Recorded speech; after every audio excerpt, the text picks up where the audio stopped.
Cherith எட்வர்டோடைய டைரக்ஷனில் ரெடியாக இருக்க திரைப்படம் ஜுராசிக் வேர்ல்ட் ரீபர்த். நான் பெரிய எக்ஸ்பெக்டேஷன் வச்சுருந்தேன் படம்னால. அதுக்கு ரீசன் ரெண்டு.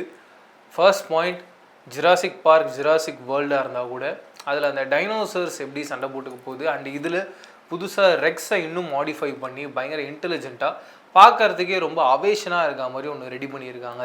அது கண்டிப்பாக ஒரு பயங்கர ட்ரீட்டாக இருக்கும்.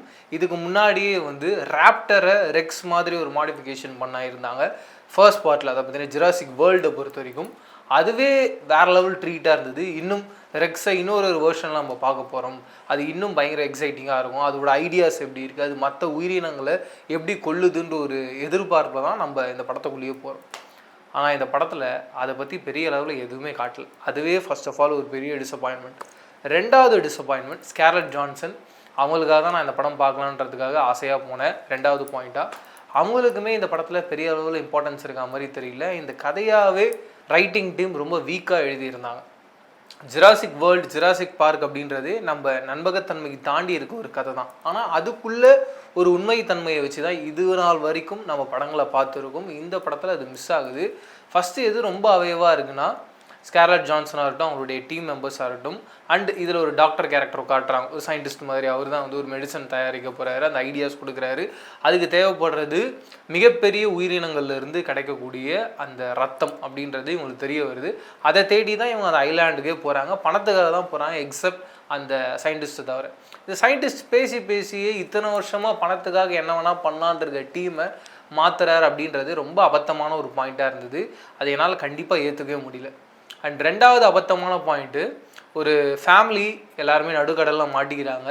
ஆனால் அந்த நடுக்கடலில் மாட்டிக்கிட்டதுக்கு அப்புறமா அந்த டைனோசர்ஸ் எல்லாம் விட்டுட்டு போகுது அப்படின்றதும் நம்ப முடியல. ரெண்டாவது பாயிண்ட்டு, இவ்வளோ கெட்டவங்க போய் அந்த டைனோசர் கிட்டேருந்து ரத்தத்தை எடுக்க போகிறாங்க. அவங்க அந்த வேலையை விட்டுட்டு இவங்கள போய் காப்பாற்றுறாங்க அப்படின்றது பயங்கர அபத்தத்துலேயும் அபத்தம், பெரிய அபத்தமாக இருந்துச்சு.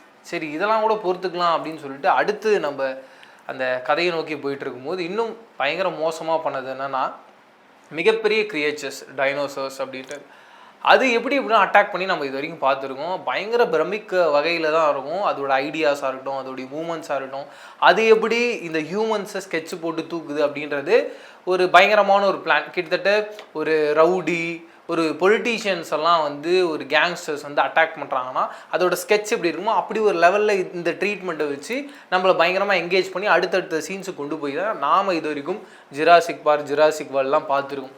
ஆனால் இந்த படத்தை பொறுத்த வரைக்கும் அதுங்க வருதுங்க, அதுங்களுக்குள்ளேயே சண்டை போடுதுங்க, அதுங்களே வீட்டுக்கு கிளம்பி போயிடுங்க. அப்புறம் நாங்கள் எதுக்கிடா இருக்கோம் அப்படின்ற மாதிரி ஆகிடுது. அண்ட் பயங்கர ட்ரெயின்டாக ஸ்கார்லெட் ஜான்சனுடைய டீமில் நிறைய பேர் இருக்காங்க. அவங்கெல்லாம் ஈஸியாக டைனோசர்கிட்ட மாட்டி செத்து போயிடுறாங்க. எதுவுமே தெரியாமல் அப்பாவியே ஒரு ஃபேமிலி வருது. அதுலேருந்து ஒரு உயிரிழப்பு கூட இல்லை. ரொம்ப சந்தோஷமாக வராங்க, சந்தோஷமாக போகிறாங்க. ஆனால் அந்த ஃபேமிலியில் அந்த பொண்ணு ஒரு பையனை லவ் பண்ணுறான். அந்த பையனை நினச்சாலே எனக்கு இங்கே தலையெல்லாம் வலிக்குது. அவன் எக்ஸாக்டாக சொல்லணும்னா எந்த ஒரு எதிர்பார்ப்பும் இல்லாமல் ஏதாவது ஒரு வேலைக்கு போவோம், நம்ம கூட இருக்க பொண்ணை காப்பாற்றுவோம், இல்லை அவளுக்கு ஒரு வாழ்க்கை இருக்குது அப்படின்னு எதையும் யோசிக்காமல் ஒரு தற்கூரியாக ஒரு தரித்திரமாக ஒரு கேரக்டருங்க. அந்த கேரக்டர் பண்ண ஒரே ஒரு வேலை என்னென்னா, அந்த பொண்ணு சாக கிடக்கும்போது உயிரையும் கொடுத்து காப்பாற்றுறான். ஆனால் அதுலேயுமே எனக்கு என்ன டவுட்னா, அவன் ஒரு கஞ்சா குடிக்கையாக இருக்கான். அவன் ஏதாவது எக்ஸைட்மெண்ட்டுக்காக ஒன்று பண்ணணும் தான் இதெல்லாம் பண்ணிக்கிட்டு இருக்கானோன்றதே எனக்கு தோணுச்சு. அந்த கேரக்டர் எனக்கு சுத்தமாக பிடிக்கல, பயங்கர இரிட்டேட் பண்ணிக்கிட்டு இருந்துச்சு. அப்படி ஒரு கேரக்டர் ஆருக்கு இந்த படத்தில் கொடுத்துருந்தாங்க.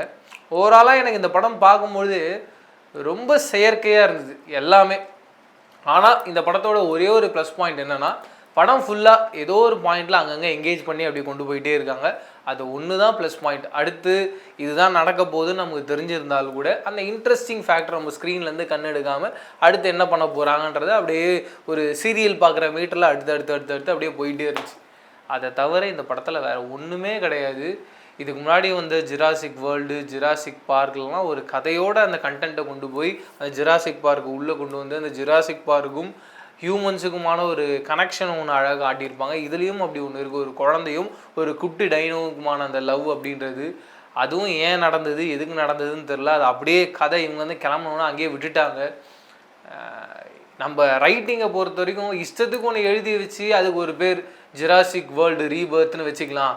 டைனோசர் வந்தாலே இவனுங்கெல்லாம் தேட்டரில் உட்காந்து ஆலே ஜூலின்னு கத்தி என்ஜாய் பண்ணி பார்ப்பாங்கன்னு ஹியூமன்ஸை எல்லாருமே ஒரு பெரிய அளவில் யோசிக்கவே மாட்டாங்க. அவங்களுக்கு எது கொடுத்தாலும் அவங்க சாப்பிடுவாங்கன்ற ரேஞ்சில் எடுக்கப்பட்ட ஒரு படமாக தான் இந்த ஜுராசிக் வேர்ல்ட் ரீபர்த்தை நான் பார்க்குறேன். அண்டு இப்படி ஒரு கண்டென்ட்டை என்ன காரணத்துக்காக ஸ்கார்லெட் ஜான்சன் சூஸ் பண்ணாங்கன்றதையும் தெரில. ஒருவேளை அந்த படத்தில் வர மாதிரியான ஒரு ஏஜென்ட் மாதிரி காசுக்காக நம்ம இந்த கதையில் நடிப்போம் அப்படின்னு நடித்தாங்கனாலும் புரியல.